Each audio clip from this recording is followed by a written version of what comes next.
రాష్ట్రంలో వర్షాలు లేకపోవడం వలన రైతులు చాలా శ్రమలో ఉన్నారు. మరి ఇదే విధంగా కొనసాగితే ఈ సంవత్సరంలో భయంకరమైనటువంటి కరువు రాష్ట్రంలో వచ్చే అవకాశం ఉంది అని చెప్తా వచ్చారు. వర్షముల గురించి అనేక విధాలుగా మనుషులు ఈ దినాల్లో మాట్లాడుతూ ఉన్నారు. వర్షము అనేది ప్రియులారా దేవుని యొక్క అద్భుతమైన సృష్టి. ఏ విధముగా వర్షము భూమి మీద పడుతుంది అనేటువంటి విషయాన్ని ఈ రాత్రి మనం ధ్యానం చేయబోతూ ఉన్నాం. చాలా అద్భుతమైనటువంటి సత్యాలు దేవుడు ఆయన సృష్టిని గురించి బైబిల్ గ్రంథంలో రాయించాడు. మామూలుగా వర్షం పడినప్పుడు ఒక నీటి బిందువులో దాదాపు 10 లక్షల తుంపరలు ఉంటాయట. అప్పుడప్పుడు మనం తుంపర వర్షాన్ని చూస్తూ ఉంటాం. దాదాపు 10 లక్షల తుంపర్లు కలిసి ఒక నీటి బిందువు అవుతుంది అని శాస్త్రం చెప్తా ఉంది. ఒక నీటి బిందువును మనిషి ఏ విధంగా కూడా సృష్టించలేడు. చరిత్రలో మనము ఈ వర్షాన్ని గురించి ఆలోచన చేస్తే రీసెర్చ్ లో రకరకాల వర్షాలు భూమి మీద కురిసినట్టు లేక పడినట్టు చరిత్రలో రాశారు. ఒక 5 రకాల వర్షాలను గురించి మనం చూద్దాం. మొట్టమొదటిది ఆర్టిఫిషియల్ రైన్, కృత్రిమ వర్షము. ఈ కృత్రిమ వర్షాన్ని ఏ విధంగా కురిపిస్తారు అంటే మామూలుగా సిల్వర్ అయోడైడ్, లెడ్ అయోడైడ్ అనేటువంటి రసాయనిక పదార్థాలను, సిల్వర్ అయోడైడ్, లెడ్ అయోడైడ్ అనేటువంటి రసాయనిక పదార్థాలను విమానాల్లో తీసుకుని వెళ్ళి మేఘాలలో చొప్పించి ప్రపంచంలో ఆయా ప్రాంతాల్లో కృత్రిమ వర్షాలు అనేవి కురిపిస్తారు. చంద్రబాబు నాయుడు ముఖ్యమంత్రిగా ఉన్న దినాల్లో ఒకసారి ఈ కృత్రిమ వర్షాన్ని కురిపించారు. అంటే రసాయనిక పదార్థాలను వినియోగించి ఈ కృత్రిమ వర్షాన్ని కురిపిస్తారు. అందుకే దీన్ని ఆర్టిఫిషియల్ రైన్ అని అంటారు. పోతే అంతకుముందు ఒకసారి దక్షిణాఫ్రికా ప్రాంతంలో బ్లాక్ రైన్, నల్లటి వర్షం అనేది కురిసింది. దక్షిణాఫ్రికా ప్రాంతంలో ఒకసారి నల్లటి వర్షం అనేది కురిసింది. ఇది ఏ విధంగా కురిసింది అంటే మామూలుగా అడవుల్లో మైదానాల్లో గడ్డి ఇక అప్పుడప్పుడు తగలబడతా ఉంటాయి. మనం పేపర్లో టీవీల్లో కూడా చూస్తూ ఉంటాం. పలానా ప్రాంతాల్లో అడవులు తగలబడ్డాయి, మరి దాన్ని ఆర్పేయడానికి వీలు పడట్లేదు అని అంటూ ఉంటారు. అడవుల్లో మైదానాల్లో ఉన్నటువంటి గడ్డి విపరీతంగా తగలబడినప్పుడు ఆ మసి అంతా కూడా పైకి వెళ్ళి వాతావరణంలో కలిసి వర్షంతో మిళితమై ఒకసారి దక్షిణాఫ్రికాలో అది కురిసింది. దాన్ని ఏమని అన్నారంటే బ్లాక్ రైన్ అని అన్నారు. నల్లటి వర్షము అని చెప్పారు. ఇంకొక వర్షం కూడా ఒకసారి ఫ్రాన్స్ దేశంలో టౌకాస్ అనేటువంటి పట్టణంలో కురిసింది. ఫ్రాన్స్ దేశంలో టౌకాస్ అనేటువంటి పట్టణంలో ఒక వర్షం కురిసింది. ప్రియులారా, దాన్ని ఏమన్నారంటే ఫ్రాగ్ రెయిన్, కప్పల వర్షము అని అన్నారు. ఏంటండి బాబు, మరి వర్షం కురిసిన తర్వాత కప్పలు కనబడతా ఉంటాయి కదా, మరి కప్పలు కూడా వర్షాల్లో పడతాయా అనేది ఒక ప్రశ్న క్రియ. అయితే కొన్ని సంవత్సరాల క్రితం మరి ఫ్రాన్స్ దేశంలో టౌకాస్ అనేటువంటి పట్టణంలో వర్షాల్లో కప్పలు పడ్డాయి. అవి ఎలా పడాయి అంటే, మామూలుగా కొన్నిసార్లు బాగా వర్షం పడుతున్నప్పుడు గాలి విపరీతమైన వేగంతో వీస్తుంది. ఆ గాలి యొక్క శక్తితో ఏమవుతాయంటే పిల్లరా, కొన్ని వస్తువులు కూడా గాలిలో ఎగిరి వెళ్ళిపోతూ ఉంటాయి. ఆ విధంగా మరి ఈ టౌకాస్ అనేటువంటి పట్టణంలో విపరీతమైనటువంటి గాలి వీచుట ద్వారా ఎక్కడో ఉండేటువంటి కప్పలు ఆ పట్టణంలోకి వచ్చి పడే వర్షం. రాత్రంతా బాగా వర్షం పడింది. ఉదయాన్నే మరి మనుషులు బయటకు వచ్చి చూసేసరికి కప్పలు కనపడతా ఉన్నాయి రోడ్లలో, విపరీతమైన కప్పలు. దానికి ఫ్రాగ్ రెయిన్ అనేటువంటి పేరు పెట్టారు. పోతే అప్పుడప్పుడు కొన్ని ప్రాంతాల్లో బ్లడ్ రెయిన్ అనేటువంటిది కూడా కురిసింది. రక్త వర్షము అనేది కొన్ని ప్రాంతాల్లో కురిసింది. ఈ రక్త వర్షం అనేది ఎలాగొచ్చేది అంటే, సహజంగా రోడ్డు మీద ఎర్రటి కంకర మనకు అక్కడక్కడ కనబడుతూ ఉంటుంది. ఈ రోడ్డు మీద ఉండేటువంటి ఎర్రటి కంకర, అలాగే గాలిలో ఉండేటువంటి మరి రోడ్డు ప్రాంతాల్లో ఉండేటువంటి దుమ్ము గాలి చేత రేపబడినప్పుడు, అలాగే అక్కడక్కడ ప్రియులారా పుష్పములు, రకరకాల ఫ్లవర్స్, పువ్వులు ఉంటాయి. ఆ పువ్వులు ఎండిపోయినప్పుడు ఆ పొడిని ఏమంటారంటే పుప్పొడి అని పిలుస్తారు. పుప్పొడి అని పిలుస్తారు. మామూలుగా ఫ్లవర్ లో నుంచి వర్ణాలు అనేవి వస్తూ ఉంటాయి పిల్లరా.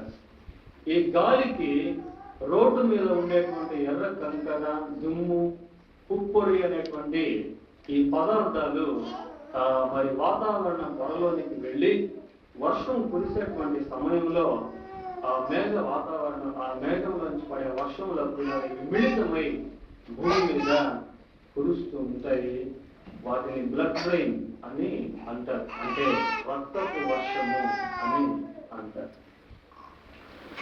పోతే ఐదవదిగా ప్రియులారా క్షార వర్షము, క్షార వస్త్రం అంటే యాసిడ్ రెయిన్ అనేది కూడా భూమి మీద పడుతూ ఉంటుంది. ఇది ఏ విధంగా పడుతూ ఉంటుంది అంటే, మనకు పారిశ్రామిక కర్మాగారాలు అనేవి చాలా ఉన్నాయి. పారిశ్రామిక ఇండస్ట్రీ పిల్లర్. ఈ కర్మాగారాల నుంచి మోటార్ కారు ఇంజను నుంచి వెలువడేటువంటి sulphur dioxide, motor car engine నుంచి వెలువడేటువంటి సల్ఫర్ డయాక్సైడ్, నైట్రోజన్ ఆక్సైడ్ వంటి వాయువులు పైకి వెళ్తా ఉంటాయి. అందుకే కొన్ని ప్రాంతాల్లో కొన్ని ఫ్యాక్టరీస్ ని కట్టేదానికి అక్కడి ప్రజలు ఒప్పుకోరు. ఎందుకంటే గాలిలో కాలుష్యం ఏర్పడుతుంది.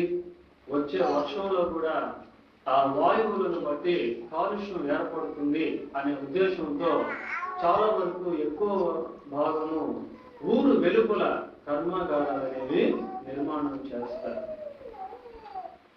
ఎందుకంటే వాటిలో నుంచి వెలువడేటువంటి సల్ఫర్ డయాక్సైడ్, నైట్రోజన్ ఆక్సైడ్ అనేవి ఆ ఆమ్లాలు చాలా హాని కలుగు చేసేటువంటి పదార్థాలు. అవి వెళ్ళి మరి మేఘాల్లో తేమతో కలిసి సల్ఫ్యూరిక్ ఆమ్లముగా, నైట్రిక్ ఆమ్లముగా, సల్ఫ్యూరిక్ ఆమ్లముగా, నైట్రిక్ ఆమ్లంగా ఏర్పడి వర్షాలు పడుతూ ఉంటాయి. దాన్ని ఏమంటారంటే యాసిడ్ వర్షము, యాసిడ్ రెయిన్ అని అంటారు. ఈ విధంగా రకరకాల వర్షాలు ఈ భూమి మీద పడుతూ ఉంటాయి. ప్రియులారా, మరి పడే వర్షం అంతా ఒకటే, కానీ ఈ భూమి మీద ఉన్నటువంటి రసాయనాల చేత, అలాగే ఆ దుమ్ము చేత, అలాగే గాలిని బట్టి ఇన్ని రకాల పేర్లు వర్షాలకు పెట్టారు. నిజంగా దేవుని యొక్క అద్భుతమైన సృష్టిలో వర్షం కురవడం అనేది అది చాలా గొప్ప వింత ప్రియులారా. వర్షం భూమి మీద పడడం అనేది it is very impossible thing. ఇది అసాధ్యకరమైనటువంటిది. ప్రారంభ దినాల్లో వర్షం భూమి మీద అనేది పడేది లేదు. ఆదికాండం 1-2 అధ్యాయాల్లో మనం గమనించినట్లయితే భూమి మీద వర్షం పడేదే లేదు ప్రియులారా. ఆ దినాల్లో మరి పంటలు ఏ విధంగా పండేవి అంటే చూడండి, ఆదికాండము 2వ అధ్యాయము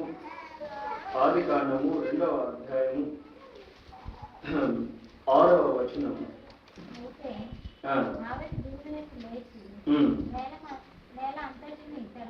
చాలు. ఆవిరి భూమి నుండి లేచి నేల అంతటిని తడిపెను. కాబట్టి ఆ కాలపు మనుషులకు వర్షం అంటే ఏంటో తెలియదు. నోవహు కాలంలోనే మొట్టమొదటిగా భూమి మీద వర్షము కురిపించబడినట్టు బైబిల్లో మనం చూస్తాం. అప్పటి వరకు మనుషులకి అసలు వర్షం అంటే ఏంటో తెలియదు ప్రియులారా. ఆ తర్వాత భూమి మీద వర్షం దేవుడు కురిపించడం ప్రారంభించాడు. అప్పటికి కూడా వర్షం ఏ విధంగా కురుస్తుంది అనే సంగతి శాస్త్రవేత్తలకు కూడా తెలియదు. మన పూర్వీకులు ఈ వర్షాన్ని గురించి రకరకాలుగా అనుకుంటా ఉండేవాళ్ళు. వాళ్ళు అనుకునేటువంటి విధానాల్లో ఒకటి ఏంటి అంటే, ఆకాశంలో మరి దేవదూతలు స్నానం చేస్తారు. వారు ఆకాశంలో స్నానం చేయడం ద్వారా ఆ పడేటువంటి నీళ్లే, భూమి మీద పడేటువంటి నీళ్లే వర్షం అని చెప్పేవాడు. ఎందుకు అంటే అప్పుడు అంత సైన్స్ అంత డెవలప్ కాలేదు, శాస్త్ర పరిజ్ఞానం లేదు కనుక మనుషులు వర్షం గురించి రకరకాలుగా మాట్లాడేవాడు. ఇప్పటికి కూడా అలాగే ఉంది. ఏమండి, ఇప్పటికి కూడా ఈ వర్షాలు రాకుండా ఉన్నప్పుడు రకరకాల పద్ధతులు పాటిస్తూ ఉంటారు. పొలాల దగ్గరికి వెళ్ళి వివాహాలు చేసుకుంటారు, కప్పలకు వివాహాలు చేస్తారు, చెట్లకు వివాహాలు చేస్తారు, యజ్ఞాలు చేస్తారు, హోమం చేస్తారు, ఏమేమో చేస్తారు వర్షం పడేదాని కోసం పెరిగారు. కానీ వర్షం అనేది భూమి మీద పడడం అనేది it is very amazing thing. It is great amazing thing. ఇది చాలా గొప్ప ఆశ్చర్యాన్ని కలుగు చేస్తుంది ప్రియులారా. ఇది ఏ విధంగా సహజంగా భూమి మీద వర్షం పడుతుంది అంటే, సూర్యుని యొక్క వేడికి భూగోళము పైన ఉన్నటువంటి సముద్రాల్లో, నదుల్లో, సరస్సుల్లో ఉండేటువంటి నీరు ఆవిరవుతుంది. భూగోళంలో ఉండేటువంటి సముద్రాల్లో, నదుల్లో, సరస్సుల్లో ఉండేటువంటి నీరు సూర్యుని యొక్క వేడికి ఆవిరయ్యి అది భూమి పైనుండి కొంత భాగంలోకి వెళ్ళిపోతుంది ప్రియులారా. వాతావరణ పొర ఆ పైన భాగంలోనికి వెళ్ళిపోయి అక్కడ మేఘాలుగా మారుతాయి. మారి ఈ మేఘాలు చల్లబడిన తరువాత భూమి మీద మళ్ళీ వర్షము, అంటే ఆ వెళ్ళినటువంటి నీరు మళ్ళీ భూమి మీద పడుతూ ఉంటుంది. ఇంతవరకు సైన్స్ ఇలాంటి విషయాలు చెప్తా వచ్చింది ప్రియులారా. అయితే మరి ఈ నీరు భూమిలో నుంచి వెళ్ళుట అనేది ఇది ఒక ఆశ్చర్యం. సముద్రాల్లో ఉండేటువంటి నీరు, సరస్సుల్లో ఉండేటువంటి నీరు, అలాగే నదుల్లో ఉండేటువంటి నీరు ప్రియులారా ఆవిరయ్యి ఆ స్పేస్ లోకి వెళ్ళడం అనేది అది చాలా విచిత్రం ప్రియులారా. ఇప్పుడు చూడండి, మామూలుగా మన భూగోళాన్ని బాగా పరిశీలన చేసినప్పుడు పెద్ద పెద్ద పర్వతాలు, కొండలు అనేవి మనకు కనబడతాయి. భూమి తిరుగుతూ ఉన్న సమయంలో పర్వతాలు కానీ, కొండలు కానీ, కొండ చర్యలు విరిగి పడడం కానీ, లేదా పర్వతాలు కూలిపోవడం కానీ వంటివి జరగదు. ఎందుకు జరగదయ్యా అంటే ఈ పర్వతాలు, కొండలు ఇవన్నీ కూడా భూమి లోపల ఫిక్స్ అయిపోయి ఉన్నాయి. కాబట్టి భూమి ఎంత తిరుగుతూ ఉన్నా కూడా అవి పడేదానికి అవకాశం లేదు. అయితే ప్రియులారా, ఇదే భూమి పైన విశాలమైన సముద్రం అనేది ఉంది. ఈ సముద్రము భూమి లోపల ఫిక్స్ అయిందా, ఫిక్స్ కాలేదా నీళ్లు? వాస్తవానికి ఆలోచన చేస్తే ఫిక్స్ కాలేదు. కాబట్టి నీళ్ళలో ఒక గ్లాస్ లో నీళ్లు పోస్తాము, నీళ్లు లోపల మళ్ళీ ఇటు తిప్పామనుకోండి ఏమవుతుంది, నీళ్లు పడిపోతాయి. అంటే ఫిక్స్ కాలేదనమాట, జస్ట్ అలా ఉన్నాయి. మనం ఇటు తిప్పినప్పుడు అవి కింద పడిపోతాయి. భూమిలో ప్రియులారా సముద్రంలో నీళ్లు నింపబడి ఉన్నాయి. సముద్రం ఇట్లా, ఈ భూమి ఇలాగే ఉంటే సరే సముద్రం ఇట్లే ఉంది అనుకోవచ్చు. భూమి ఇటు తిరుగుతా ఉంది తన చుట్టూ, మళ్ళా సూర్యుని చుట్టూ కూడా తిరుగుతా ఉంది. సముద్రంలో ఉన్న నీళ్లు మాత్రము అవి స్పేస్ లోకి వెళ్ళిపోవట్లేదు, స్పేస్ లోకి వెళ్ళిపోవట్లేదు. సరే మనం నడిచిపోతా ఉన్నాము, భూమి ఎక్కడో నడిచిపోతా ఉన్నాము. మనం భూమికి ఫిక్స్ అయ్యామో, ఫిక్స్ కాలేదా? ఫిక్స్ కాలేదు. అయినా కూడా మనం భూమికి అంటు పెట్టుకొని ఉన్నాం. పడిపోవడం వల్ల ఎక్కడ ఆకాశంలోకి వెళ్ళిపోవట్లేదు. కారణం ఏంటి? నీళ్లు పడిపోవట్లేదు, మనుషులు పోతా ఉన్నారు, గాలిలో కలిసిపోవట్లేదు, ఎగిరి వెళ్ళిపోవాలి వాస్తవానికి మనం ఆలోచన చేస్తే. ఎందుకంటే మనం భూమి మీద ఇట్లా ఇట్లా తిరుగుతూ ఉంటాం అన్నమాట. అంటే భూమి ఉపరితలం మీద తిరుగుతూ ఉంటాం.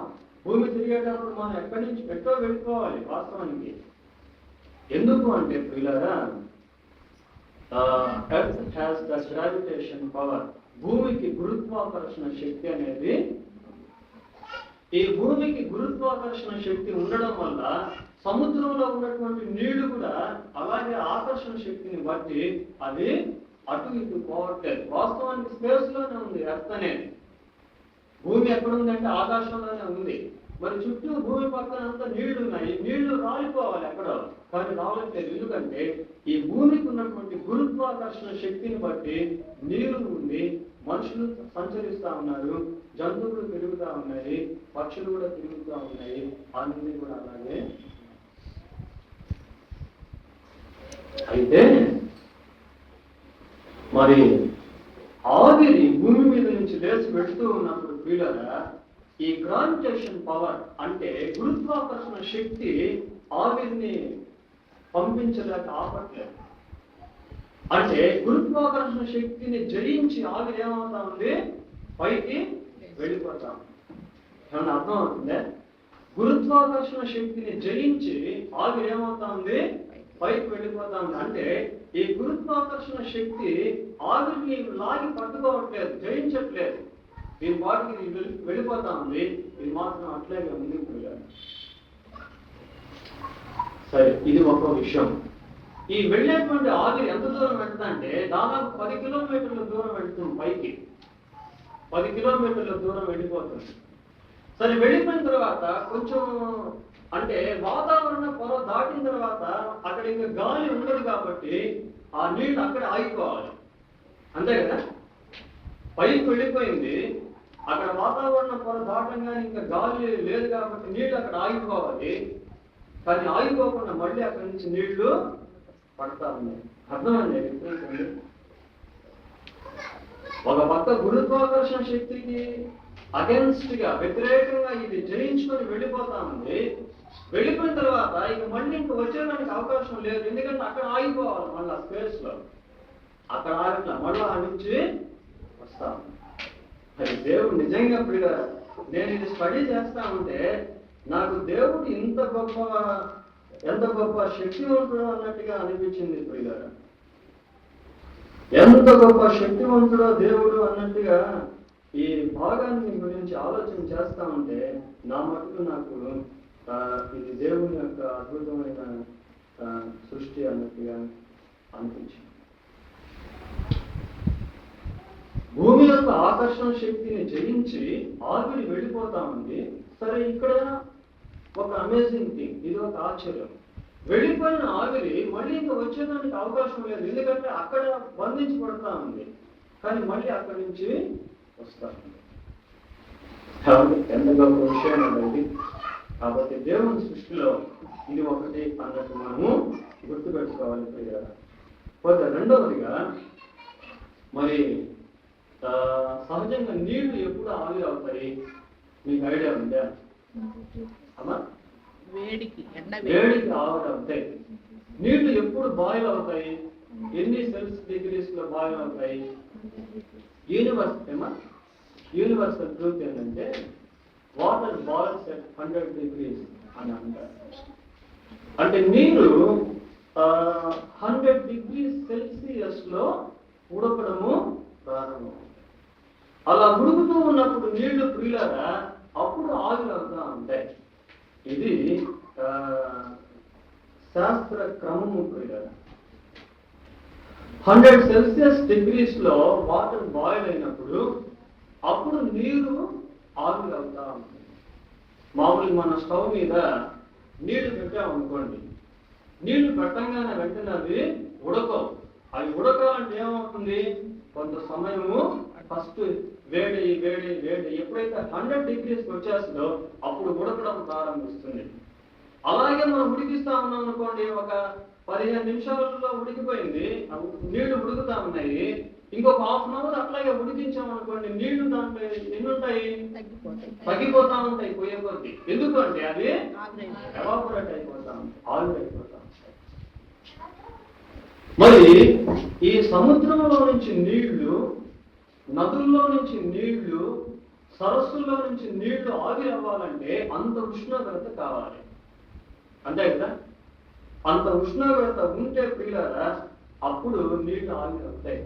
ఒకవేళ సముద్రం ఉడకతా ఉంది అనుకోండి, సముద్రం ఉడకతా ఉంటే చేపలు ఏమైపోతాయి, అంత మోసం అయిపోతాయి, అంతే కదా. చేపలు, నదులు, సరస్సులు. మనం ఎప్పుడైనా సముద్రం ఉడకడం కానీ లేక నదులు ఉడకడం కానీ చూసామా? చూడలేదు. మరి ఎట్లా ఉష్ణోగ్రత చేత సముద్రంలో ఉన్నటువంటి నీళ్ళన్నీ కూడా ఆవిరైపోతా ఉన్నాయి అని ఆలోచన చేస్తే 135వ కీర్తన 135వ కీర్తన 135వ కీర్తన 7వ వచనాన్ని చదువుతున్నాం.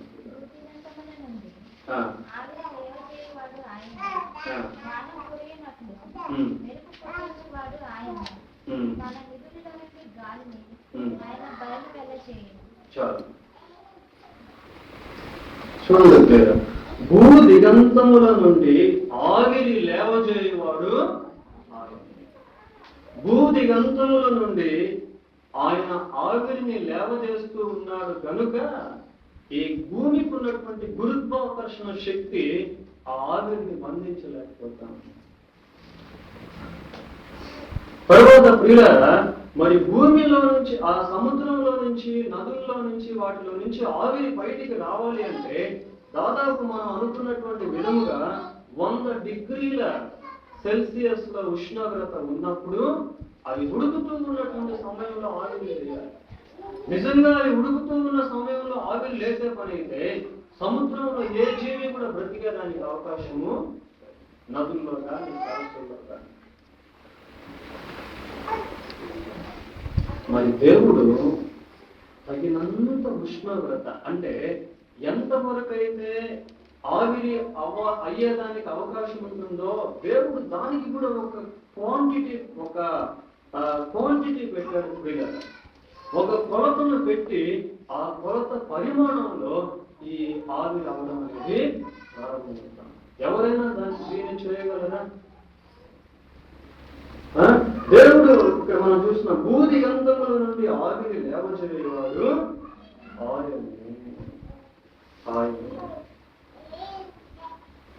కనుక ప్రియులారా, ఈ వర్షం అనేది దేవుని యొక్క అద్భుతమైన సృష్టి.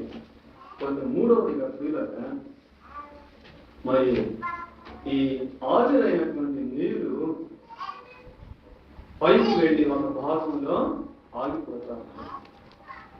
ఈ ఆవిరైనటువంటి నీరు పైకి వెళ్ళి ఒక భాగంలో ఆగిపోతుంది. అటు పైకి వెళ్ళట్లేదు, ఇది కిందకి రావట్లేదు. ఏమండి, ఇప్పుడు ఆవిరైపోయిన నీరు అలాగే పైకి పైకి పైకి పైకి పైకి వెళ్ళిపోవచ్చు కదా.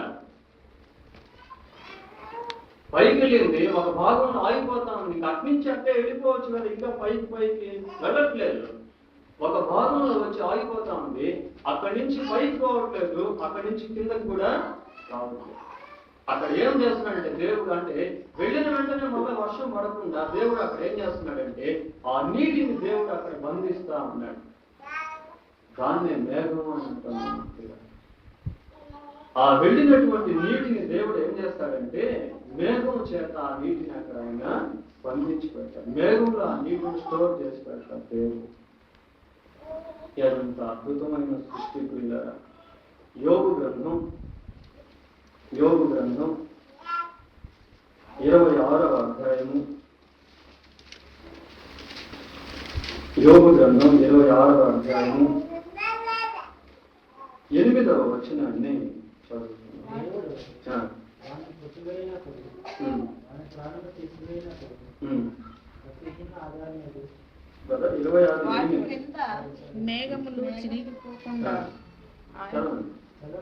వాటి క్రింద మేఘములు చిరిగిపోకుండా ఆయన తన మేఘములలో నీళ్లను బంధించాడు. ఆయన తన మేఘములలో నీళ్లను బంధించాడు. ప్రియులు, ఇది ప్రత్యేకమైనటువంటి క్లౌడ్స్ ఇవి. ఏమైనా అప్పుడప్పుడు మనకి ఎన్నో క్లౌడ్స్ మేఘాలు కనిపిస్తా ఉంటాయి. అవన్నీ కూడా నీళ్ళ చేత బంధించుకున్నట్టు కాదు. ఇక్కడ ఒక ప్రత్యేకమైనటువంటి మేఘం గురించి మనము ఆయన తన మేఘములలో నీళ్లను బంధించను. అంటే అవి ఆ ఆవిరి అనేది ఇంకా పైకి వెళ్ళిపోకుండా మళ్ళీ అది కిందకి రాకుండా ఒక భాగంలో దేవుడు ఏం చేశాడంటే మేఘంలో దాన్ని స్టోర్ చేసి పెట్టాడు. ఆ నీటిని అంతా కూడా స్టోర్ చేసి పెట్టాడు. ఆ నీటిని అంతా కూడా స్టోర్ చేసి పెట్టాడు. ఎంత గొప్ప దేవుడు నిజంగా. ఇది ఒక అమేజింగ్, ఇది ఒక ఆశ్చర్యమైనటువంటి విషయం. పోతే 4వదిగా పిల్లగా మరి ఆవిరైపోయినటువంటి నీరు వర్షముగా మారింది. అక్కడ మారిన తర్వాత నీళ్లు ఆవిరైపోయినటువంటి నీళ్లు ఎప్పుడంటే అప్పుడు పడవచ్చు కదా. ఏమన్నా ఎప్పుడంటే అప్పుడు పడవచ్చు కదా. ఒక సమయం సందర్భం లేకుండా ఎప్పుడంటే అప్పుడు పడిపోవాలి. కానీ బైబిల్లో మనం ఆలోచన చేస్తే యాకోబు రాసిన పత్రిక 5వ అధ్యాయము 7వ వచనం చూడండి. అక్కడ ఒక 2 కాలాల గురించి మనం చూస్తాం. సహోదరులారా, ప్రభు రాకడ వరకు ఓపిక కలిగి ఉండుడి. చూడుడి, వ్యవసాయకుడు తొలకరి వర్షమును కడవరి వర్షమును సమకూడు వరకు విలువైన భూఫలము నిమిత్తము ఓపికతో కాచుకొనుచు దాని కొరకు కనిపెట్టును కదా. తొలకరి వర్షము, కడవరి వర్షము అంటే ప్రారంభ వర్షము, ముగింపు, చివరి వర్షము. కానీ మధ్యలో పడిపోవచ్చు కదా వర్షం. ఎందుకు గ్యాప్? మధ్యలో దేవుడు గ్యాప్ పెట్టి ప్రారంభంలో చివరిలో ఎందుకు మధ్యలో ఎందుకు పడిపోకూడదు అంటే ఆ కాలాన్ని దేవుడు నిర్ణయించాడు. ఆ వర్షము పడాల్సినటువంటి కాలాన్ని దేవుడే, God has decided the time, the period. ప్రియులారా, ఆ కాలాన్ని దేవుడు నిర్ణయించాడు. ఈ సమయంలో వర్షం పడాలి, ఈ సమయంలో వర్షము పడాలి, మళ్ళీ ఈ సమయంలో వర్షము పడాలి. దాన్ని దేవుడు డిసైడ్ చేశాడు. ప్రియులారా, ఇర్మియా గ్రంథం 5వ అధ్యాయం. ఇర్మియా గ్రంథం 5వ అధ్యాయము 24వ వచనం. రండి, మన దేవుడైన యెహోవా యందు భయభక్తులు కలిగి ఉందాము. ఆయనే తొలకరి వర్షమును కడవరి వర్షమును దాని కాలంలో కురిపించువాడు కదా. చాలా ఎట్లాంటి మాటలు నిజంగా. రండి, మన దేవుడైన యెహోవా యందు భయభక్తులు కలిగి ఉందాం. ఎందుకు? ఆయనే తొలకరి వర్షమును కడవరి వర్షమును దాని కాలమున కురిపించువాడు. చూడండి, వాక్యంలో ఒక మాట ఉంటుంది. కాలములను సమయములను దేవుడు తన స్వాధీనమందు ఉంచుకొని ఉన్నాడు. వర్షాకాలం, ఏమండి, శీతాకాలం, గ్రీష్మకాలం, ప్రియుల కాలములను సమయములను దేవుడు తన స్వాధీనమును ఉంచుకున్నాడు. రండి, మన దేవుడైన యెహోవా యందు భయభక్తులు కలిగి ఉందుము. ఆయనే తొలకరి వర్షమును కడవరి వర్షమును దాని కాలమున కురిపించువాడు. దానికి ఒక టైం సెట్ చేశాడు ప్రియులారా దేవుడు. ఆ సమయంలోనే ఆయన వర్షాన్ని కురిపిస్తాడు. చివరిగా ప్రియులారా, మరి ఇందాక కృత్రిమ వర్షముల గురించి మనం చెప్పుకున్నాం. కృత్రిమ వర్షముల గురించి, ఆర్టిఫిషియల్ రెయిన్. ఈ కృత్రిమ వర్షం అనేది ఏంటంటే, సపోజ్ అనాస్పూర్లో నీళ్లు కావాలనుకోండి, మనకు అనాస్పూర్లో నీళ్లు కావాలనుకోండి, అప్పుడు ఈ కృత్రిమ వర్షాన్ని ఈ భాగంలోనే కురిపించేటట్టు విమానాల్లో వాటిని రసాయనిక పదార్థాన్ని పంపించి ఏర్పాటు చేస్తారు. అప్పుడు మేఘం ఈ భాగంలోనే ఏర్పడి ఈ భాగంలో మాత్రమే వర్షము పడుతుంది. ఇంకా దిల్సుఖ్ నగర్ లో కానీ లేకుంటే సికింద్రాబాద్ లో కానీ పడుతుంది. ఎందుకంటే ఈ భాగంలో మాత్రమే దాన్ని చేశారు కాబట్టి కృత్రిమ వర్షం కోసం ఈ భాగంలో మాత్రమే వర్షము పడుతుంది. ఇంకా వేరే భాగాల్లో వర్షము పడదు ప్రియులారా. ఈ భాగంలోనే వర్షము పడుతుంది. దేవుని యొక్క సృష్టిని గురించి ఆలోచన చేస్తే మరి దేవుడు ఏర్పాటు చేసినటువంటి ఆ వర్షము ఒకవేళ ఇప్పుడు మామూలుగా మనం ఈ భూగోళంలో ఎన్ని పర్సెంటేజ్ సముద్రము ఎన్ని పర్సెంటేజ్ భూమి అనుకున్నామండి? 3 భాగాలు నీళ్లు, 1 భాగం అంటే 75% వాటర్, 25% 75% నీరు, 25% పదార్థం. భూమి పిల్లగా భూమి 25% ఉంది, 75% సముద్రం అనేది ఉంది.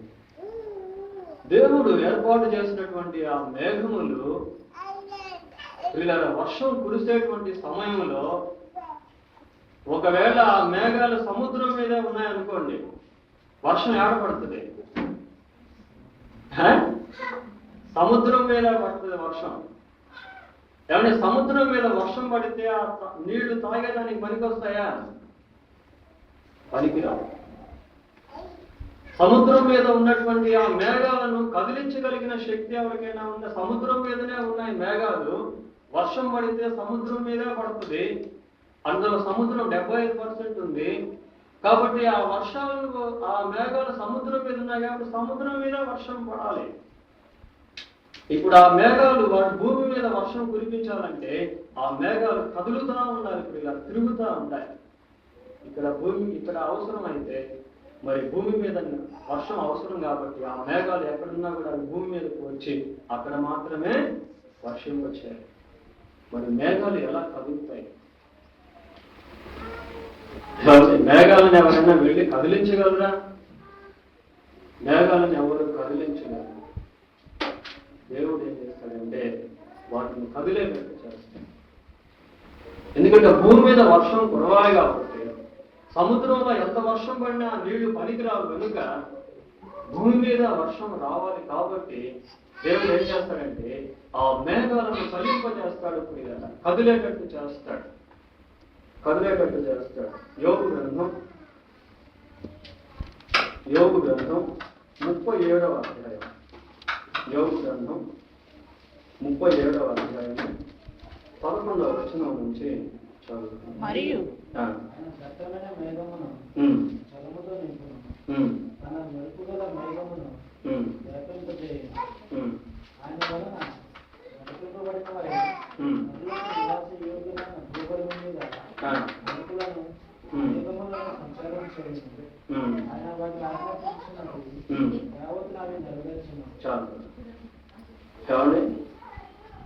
ఆయన వలన నడిపింపబడినవై అంటే ఏంటి?